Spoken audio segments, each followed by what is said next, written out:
Alright everyone, welcome back to another Star Wars Galaxy of Heroes video with Fat Phil. We will be releasing this on Christmas Eve, so Merry Christmas Eve to you and your family. I hope you guys get to enjoy the holiday, and in a way, I hope this video doesn't get viewed as much because it means you're spending time with your family. If it crushes in views, it's great for my revenue, but I hope you guys are spending time with your family and enjoying the holidays. So, let's get in here. We're going to talk about the biggest lessons I've learned from 2024, and this is going to be different. This isn't stuff that's like, oh, take this in 2025. This is stuff that's more like very personal to my account, a lot more personal to my account.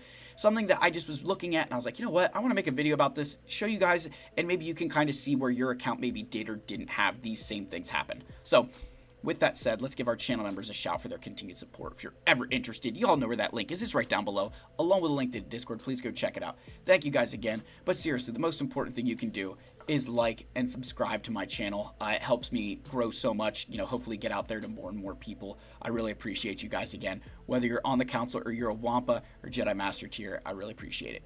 So let's get in here. Let's talk about what I've learned in 2024.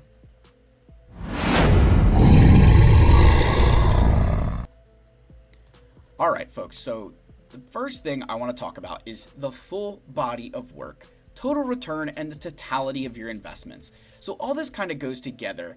When I talk about the full body of work, understand that when I was making upgrades before, I would just kind of do the bare minimum and move on, and I never really stopped to consider that by looking at the full body of work and what can that full team do, I could be making better decisions, and that really came into play with Queen Amidala, where I had Master Qui-Gon, I had Padawan Obi-Wan at Relic 9 because, hey, they were, the Battle for Naboo. And then when we found out they were raid characters, it changed a lot of my mind. And I was like, hey, I should probably take Queen Amidala there as well. And that's been a great decision. I've scored really well in the raid. It's been a huge benefit. And with that, you have this Imperial Remnant team down here, who many of us think could be like this team and be used in the raid, but we don't know that yet. And so I'm not willing to take them to Relic 9 until I know the total return that they're going to give me. Because their event is very different than the Battle for Naboo. Where Battle for Naboo, you're always going to get Relic 9 materials at the end of that. And Relic 9 materials are something that I want to make sure like I can secure, right? That I can, get a positive return on them. It's something I can secure the bag on. With these guys here, there's Omicrons there, which Omicrons are great.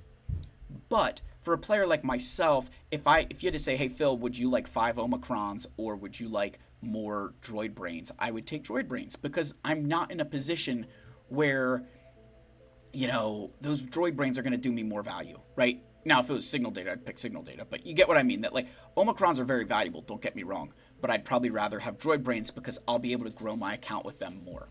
So that's kind of what, this total return aspect. What are you truthfully getting out of them in every situation?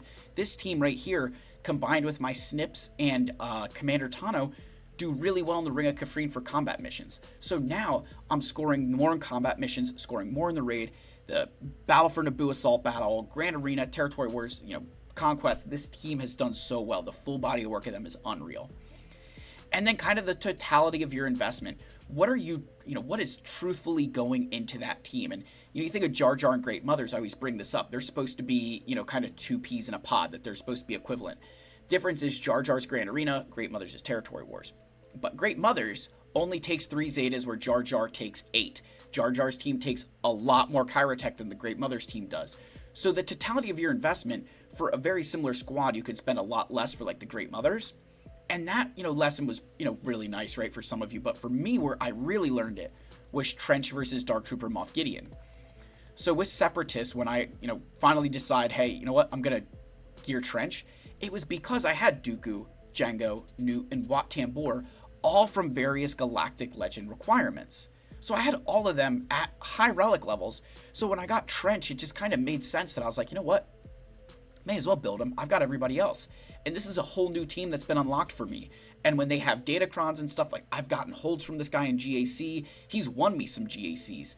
And it's been a huge benefit to this account. It's been a huge blessing. Like, I was a really good decision. It was a lesson that I learned that, hey, like my Imperial Remnants with Dark Trooper Moff Gideon, they've also been really good. They've probably had superior Datacrons to the Trench team between OG, Dark Trooper Kron, and then even OG Gideon Kron. But the biggest thing that I learned from this was that I had to do a lot more work here. I had to get Death Trooper. I had to get Stormtrooper. Moff Gideon, we upped his relic levels a little bit, but I had to do a lot more work.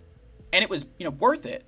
But when you compare that to like what I did for Trench, my account benefited a lot more from Trench than Dark Trooper Moff Gideon, from the standpoint that it was a single relic that unlocked a whole new team compared to 3 brand new relics. So, just something to consider there, again, from that totality of the investment. Like, what are you actually doing to unlock that team's potential? All right, the next thing I learned this year was this kind of concept of like recycled value. And this came in the form of both Datacrons and the raid. So with Darth Maul, Darth Sidious, and Nute Gunray being really, really good in the Battle for Naboo raid, that's a great 3-man team. It was a super cheap thing, and those were all 3 things that I had from various GLs and the Leviathan. And I'd invested in their Zetas from prior lives, and they were things that just, particularly like Sidious and Maul, really weren't that valuable to my account. And then this raid comes around, and they've been extremely important. And that is kind of carried into other areas, right? With Datacrons, where Sidious had his Datacron, Emphas, Nest, some of these characters that we didn't really think a lot about got Datacrons, and it was kind of this like recycled value that CG's kind of going back through, looking at those characters that maybe people haven't upgraded or haven't touched as much and gave them Datacrons. Think of Cup and Kit Fisto, Eth, Koth, Plo Koon, like some of these Datacrons that are really, really good went to characters that were like not even just mediocre, like terrible. So that recycled value is something that I've really noticed, and it's especially present with Datacrons. When you think about this Battle for Naboo team right here, we started with a Galactic Republic set where Padawan Obi-Wan had an exclusive Datacron, right? As part of his whole thing, exclusive Datacron for Padawan Obi-Wan. Then you had the purple set, right? For supports, where they had like the, the attackers, supports, healers, and like tanks had all their different benefits. And the support one was really, really good for the Queen Amidala team, right? With the buffs and the extra crit damage. Like, it was an insane level 6 for that support team. And then now, right now it's sunsetting very soon here, but we have the current Master Qui-Gon through the Jedi. And so you think this team has had, 3 really, really solid Datacrons for the past, 9 months? They've had Datacrons for how long now?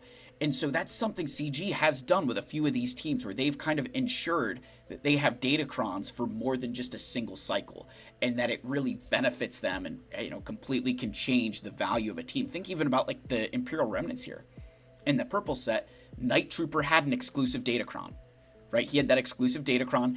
And then now, right, very similar to Qui-Gon Jinn, you have the exclusive Datacron for Imperial Remnants, and part of that was Death Trooper Peridia and I think Captain Enoch.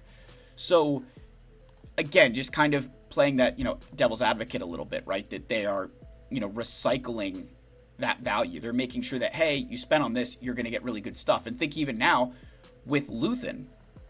Luthen has a Datacron up here in this set. His level 9's there, right? Luthen has that set. And think in this Wayward Wayfinder thing, we've also got Rebels again. Now, none of those Rebels are really featuring in that Luthen team, but still, Luthen is going to be getting some benefits from this. So there's a lot of potential there that Luthen, again, getting additional benefit from those Datacrons, and that's something that you should be paying attention to, especially if you're somebody who really likes Datacrons or is trying to look at where, bang for your buck. A lot of these teams kind of making sure that they get a couple of cycles with a good Datacron. All right, next is kind of about what 2023 was in 2024. So in 2023, I made a ton of progress. I've kept this tab. I really, it's just insane. I did 4 Galactic Legends. I just had unlocked Lord Vader. We got Jabba the Hutt. We got Reva. We did the Leviathan stuff. I got Rey. I got Leia, Malicos. I mean, we built so many amazing things, right? We did some crazy stuff. And this year in 2024, while we've done a lot of good things, nowhere near as much work done as we did in 2023. And I kind of got put out a little bit by it. I was like, man, am I just not as good? And then I realized that in 2023, I transitioned. That my account got access to materials that used to be the bottlenecks, that my bottleneck transitioned. 2023, start of that year, Kyrotech was the biggest problem in my account. I just never had enough Kyrotech. I never had the Kyrotechs. And so because of that, I kind of hoarded up all these Zetas and even signal data and relic materials because I never had the Kyrotech to spend on those things. And then in 2023, I just got access to more and more Kyrotech, and because of that, I was able to burn through farms. I was able to really, really churn through stuff, got a lot of really good things, and was able to transition then into, 2024, where I started the year short on Zetas, short on Kyrotech, or not, short on Zetas, short on signal data. And, through this year, I've kind of been in this constant bottleneck battle. And I recognized that 2023, it's kind of like when you buy a house, that you had all of this money saved up for how long, and you spend almost all of it, buying this house. And so then the next year you're like, man, my bank account isn't growing to what it was. But it was because you were saving for a specific purpose. You had a reason why you were taking all of these measures. There was something, that you were planning for. And I reached that goal, right? I caught my account basically up to where it could be. And then 2024 began this bottleneck of, all right, I'm kind of maxing my account out, right? It's just the signal data standing in my way, and hopefully, that's going to continue, but that we can continue to make progress towards that. And then the final lesson, guys, is the value of rush farming. Not that I wasn't rushing farms before, but this year especially, I've kind of taken it to a level that maybe it wasn't there before. It's something that I am really proud of myself for kind of taking on. That in the past, it was just, hey, when I get it, and I can't be bothered by it. It took me forever to get Grand Inquisitor because I just was slow farming everything. I wasn't willing to rush. And while I did it in my own time, I was able to, maybe benefit in some other ways because I wasn't using as many resources, but I wasn't building quite as good as stuff. And so in 2024, I really began to rush farm, and that kind of built into this whole bottleneck here that, yeah, I was able to work on more stuff because I wasn't spending my bonus crystals refreshing nodes.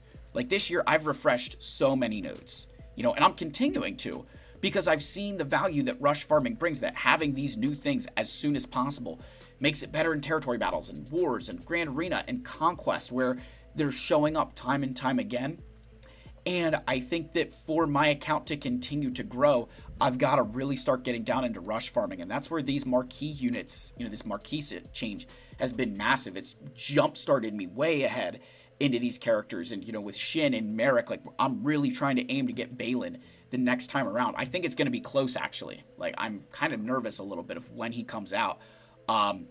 Because I think he was released, October? So, we're kind of, it should be January, and we're 120 short on Merrick and, 107 on Shin. So we got a long way to go. Got to do some good refreshes there and make sure we take care of business. Because I, really want to get Balin out of the way so we can go full bore into Ahsoka here. Make sure we get those wrecks then, because we got to be refreshing them and more work to do. So yeah, that's the lessons I've learned in 2024. Again, the value of rush farming, that 2023 was a transition year, that 2024 was a great year for growth. Just I caught up, that I transitioned to the end game, and because of that, the bottleneck of signal data finally, transpired. That before that, Kyrotechs, I was able to get through that. I battled through that, and in 2023, it became that, hey, you're going to end up running out of signal data here. This recycling of the value, whether it's through, Datacrons or through raid characters, that they have gone back and made some of those older things a lot more valuable, and that can really benefit you when you're trying to work on something, that it can give you this satisfaction that you're doing something good. And then finally, guys, the full body of work, what's the total return and the totality of your investments, making sure that you're making good decisions for your account to maximize it. And I think that taking these things into 2025, I'm really excited to see where this account goes. So let me know your thoughts down below. Again, like, subscribe, comment. I love you all. May the force be with you. Wampa is king in the comments if you're still watching. Merry Christmas to all, and to all a good Fatfill video. Love you guys. Cheers.